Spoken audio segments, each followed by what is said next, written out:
sering orang dibere pepeling bahwa orang hirup di dunia ngumbara, tapi ngumbara mani habek-habekan poho kaler kidul, yang ngumbara teh poho kabali.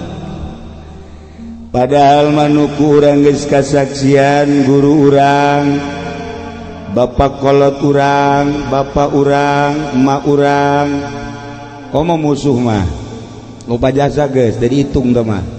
Tatangga urang bahkan aya nu anak, aya nu incu geus barali ka lemburna.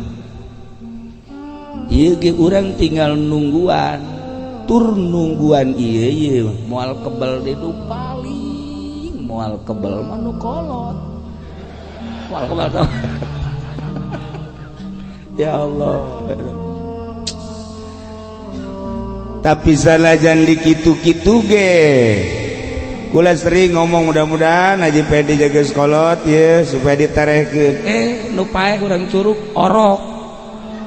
Nah iya segan aya deui nu maot teh pemuda, aya deui nu maot teh handapeun nyana bae. Heran kula ge maksudna teu kanyana padahal ngadoa terus bae.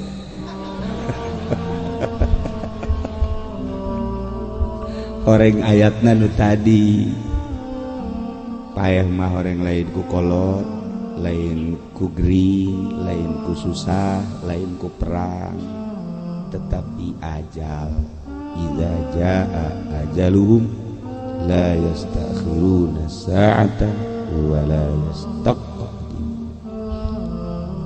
Di mana geus datang ajal mah teu ngora teu kolot, teu budak teu awewe teu lalaki.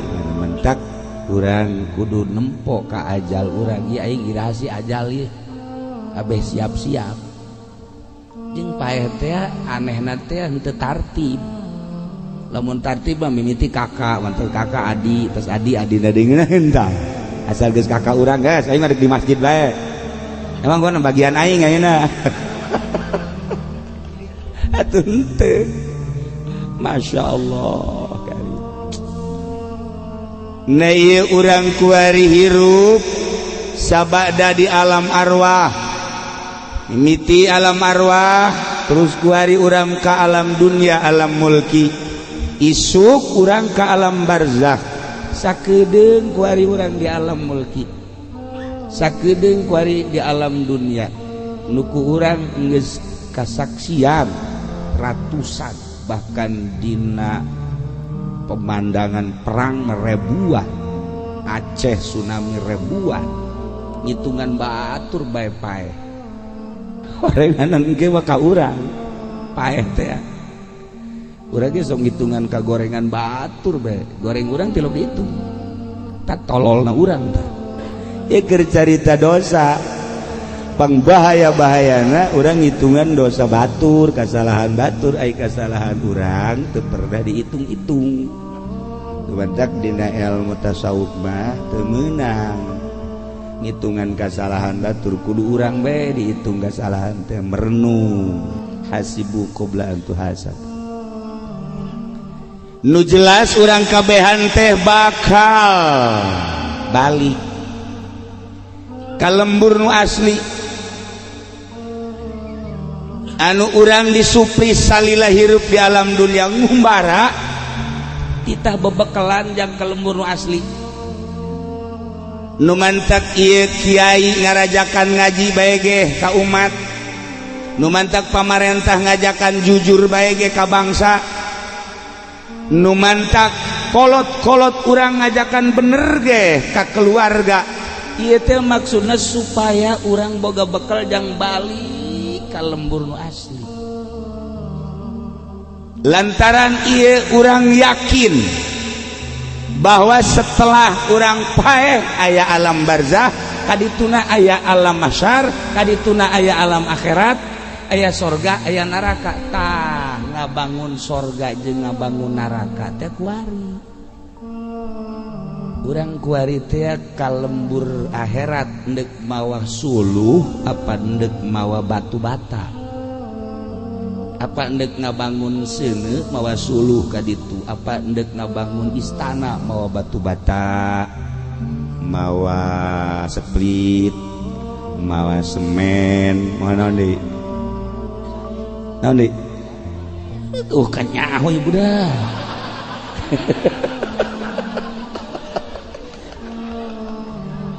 Orang bawaan ka ditu.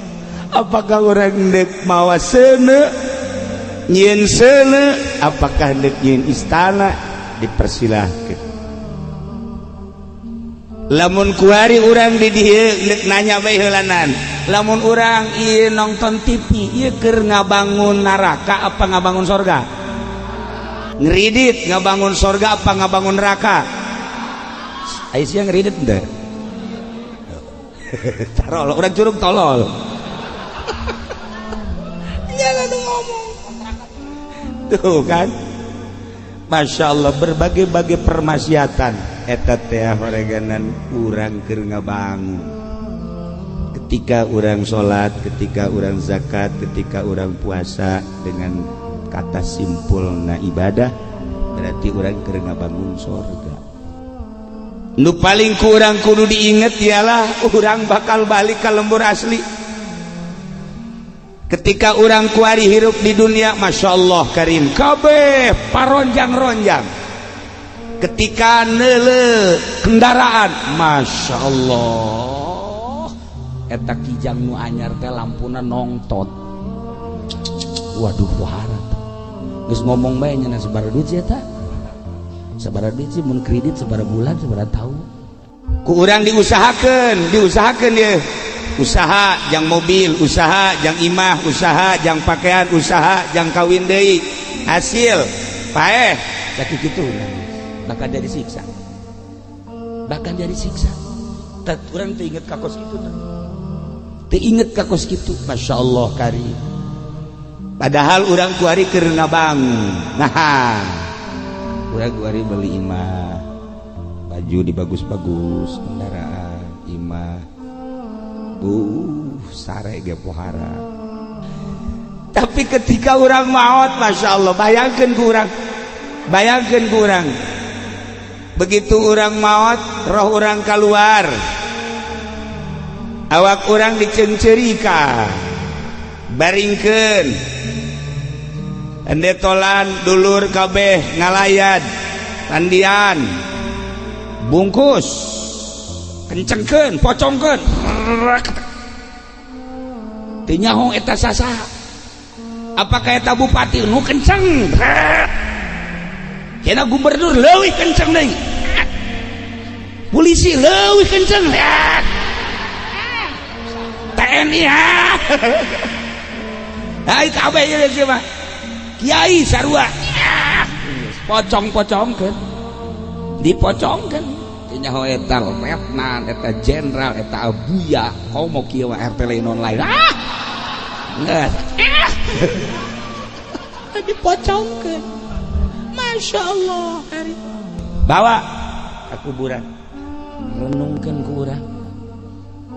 Ketika di kuburan nu kamari urang teu meunang salah, kudu aya spring bed ku ari samakeun. Nu kamari kudu make AC baik. Kuari boro-boro AC. Ya Allah ya Rabb, saya kamari mah kudu kelega bae, kudu tiis bae, kudu memadai segala lengkap perlengkapan di kamar. Kuari di jero kuburan diuk teu bisa, samak boro-boro loreng, boro-boro jas, boro-boro jubah, kain kafan saaya renungkeun jubah ku urang, pangbalikan urang nu asli seperti eta. Anu kamari komandana siap dan laksanakan, siap dan esok dundan selesai. Nu kuari buya sia esok selesai. Di jero kuburan murid nu kamari ieu ka urang sungkem teh malah nincakan urang. Nincakan urang. Anu kamari siap dan nyana anu nincakanana.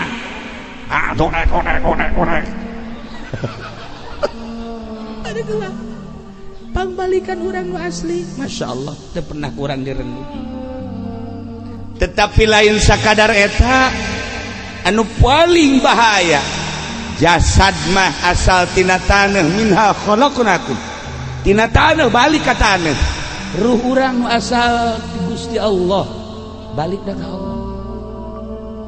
Kuari urang dipadu kudua, hiji jasmani kedua ruhani. Ketika keluar khurujur ruhanil jasad, ruh balik ka Allah. Jasad mah urang dikubur. Nu paling bahaya ketika roh urang ieu teu suci deui. Allah bisa menerima karena keayaan roh ketika roh suci. Ketika roh teu suci, ku Allah teu diterima, ditempatkeun di tempat anu geus disadiakeun nu ngaran neraka ieu nu kudu direnung ku urang. Masya Allah kari.